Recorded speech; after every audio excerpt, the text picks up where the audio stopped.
Alright guys, it is Saturday, March 5th, 2022 at 9:22 p.m. Alright, let's start with dailyverses.net verse of the day. It says, be wise in the way you act towards outsiders. Make the most of every opportunity. Let your conversation be always full of grace, seasoned with salt, so that you may know how to answer everyone. Colossians 4:5-6. Alright, let's start. Alright, so I made apple crumble pie. It was pretty good. Alright, also there was tornadoes in Iowa.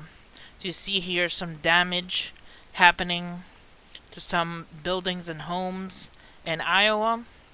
Such says from Jonah Lange, damage in Norwalk, Iowa. Alright. There's some footage of the Iowa tornadoes.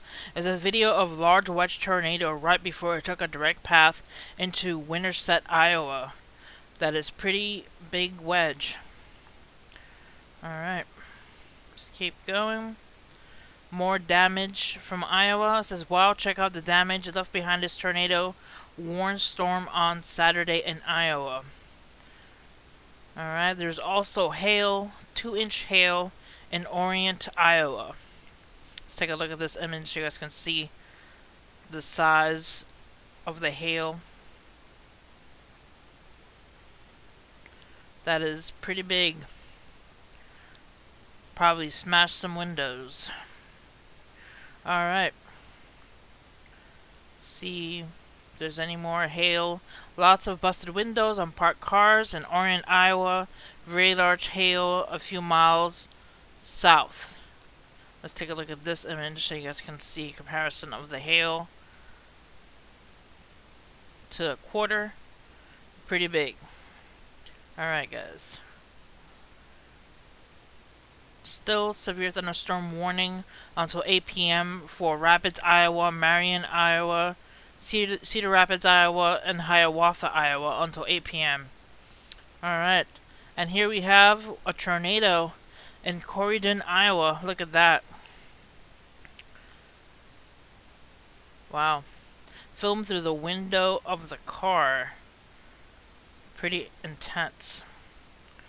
There's still tornado warnings in Iowa as of tonight, so heads up if you live in Iowa.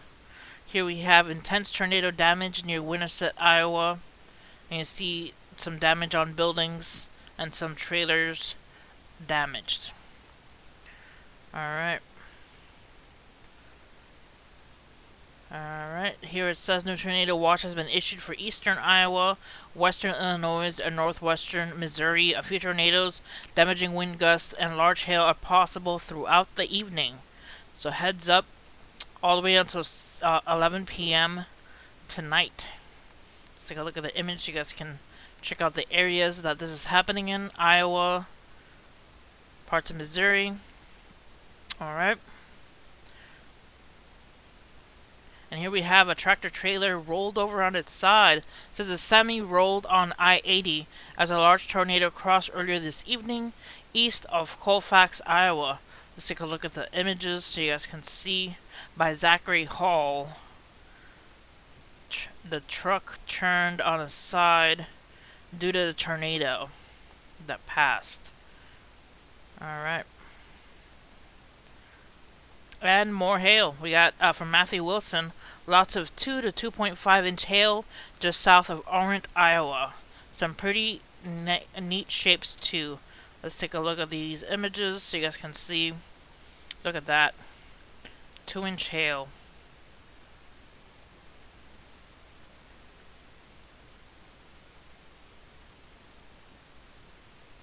That is pretty big. I could definitely do some damage. Look at that. Alright guys, so more hail. And let's take a look here at Nick saying floor it. Here's some footage of the tornado intercept we got at Winterset, Iowa tonight. So they're driving and there's a tornado in the distance here. And they're filming it. Pretty cool. Also, Ukraine and Visa announced a suspension of operations in Russia. I have an article, I'll read that later on. I made a smaller video earlier about that. Also, Weather Nation, tornado spotted near Prescott, Iowa, around 4 p.m. on Saturday. There it is as they drive. More tornado footage. Also, a 5.1 earthquake occurred near Naze, Japan. Alright. Alright, so that's pretty much a lot of these images of the damage and tornadoes that happened tonight. It says the entire underside of the storm was painted orange as the sun went down behind me. Unreal. Iowa. And then there's the tornado being orange in the image due to the sunset. Alright, and also from Tom Purdy, significant tornado damage just south of Norwalk, Iowa on Highway 28. So damage on the roads. Alright. Next, dangerous San Andreas fault line could cause greater earthquakes than first thought, warned scientists in new study. So the San Andreas fault line in California may be capable of producing much larger earthquakes than previously believed.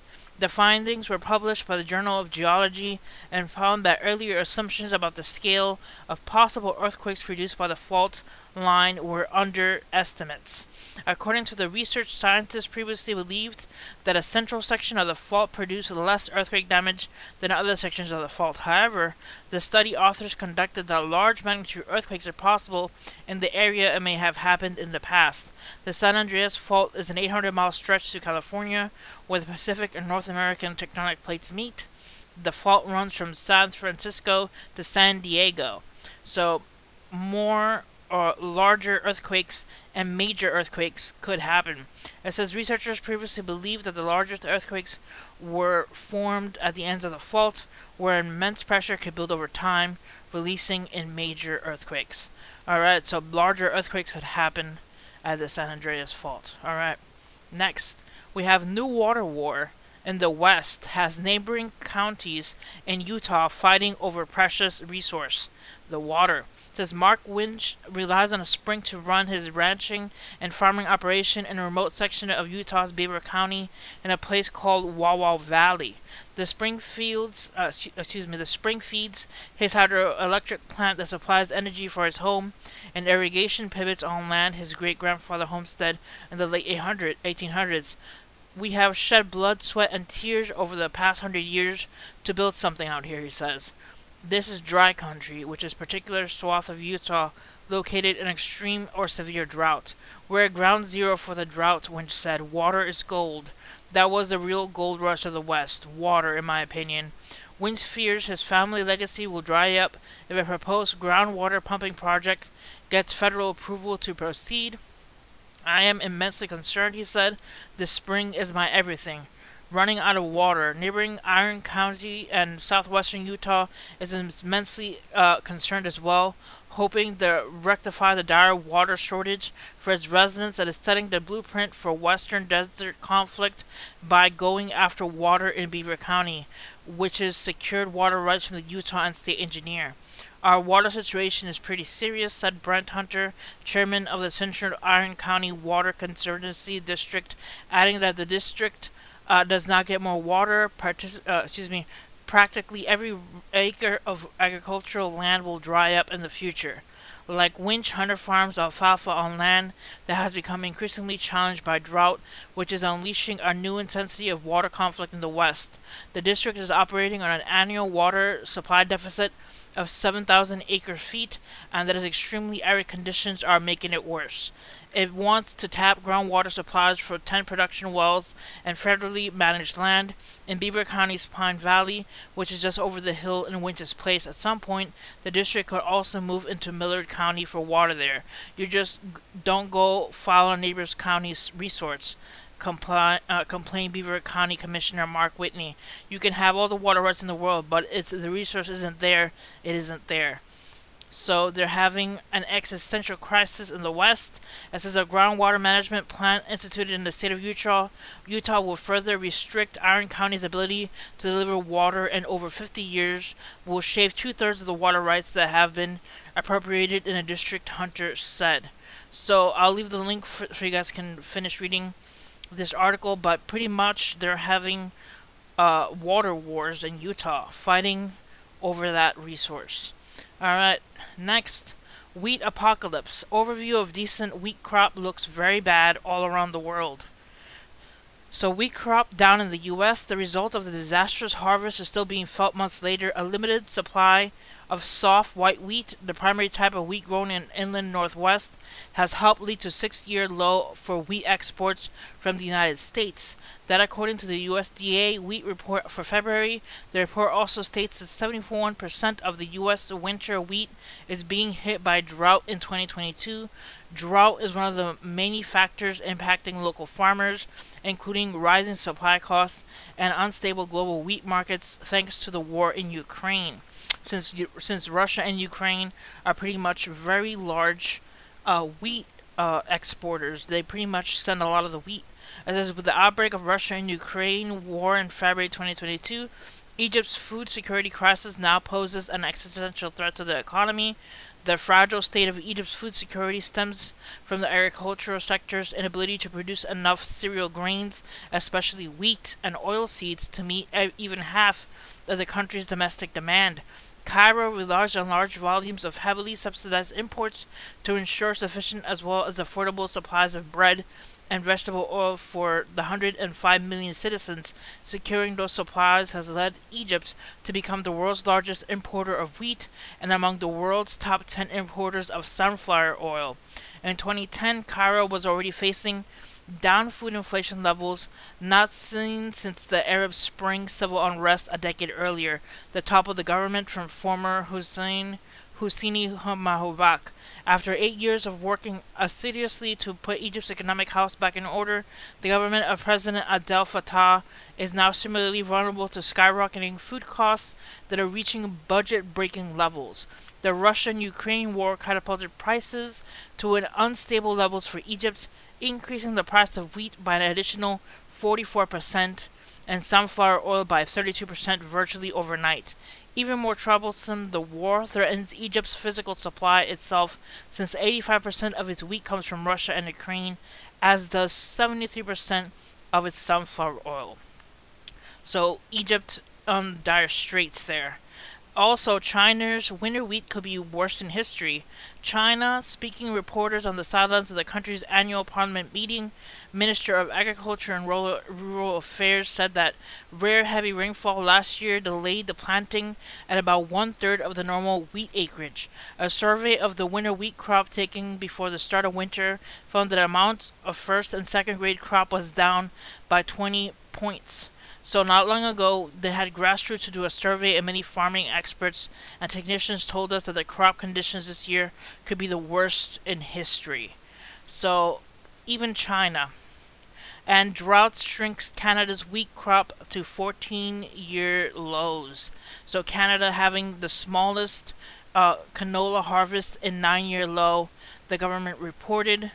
And the U.S. outlook. It says wheat ranks third among the U.S. field crops planted in acreage, production, and gross farm receipts, being corn and soybean. In the marketing of the year 21-22, U.S. farmers produced a total of 1.6 billion bushels of winter durum and other spring wheat from a harvested area of 37.2 million acres.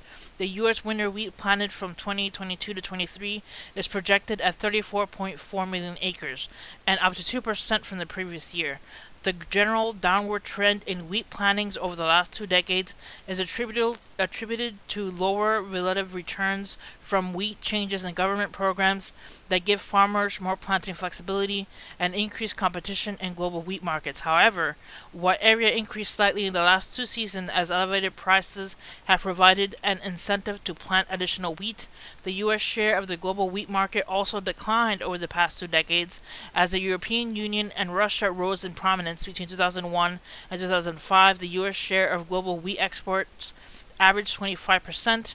For the 2021 marketing year, the U.S. share slipped about 13%. Meanwhile, China is stockpiling and buying everything they can.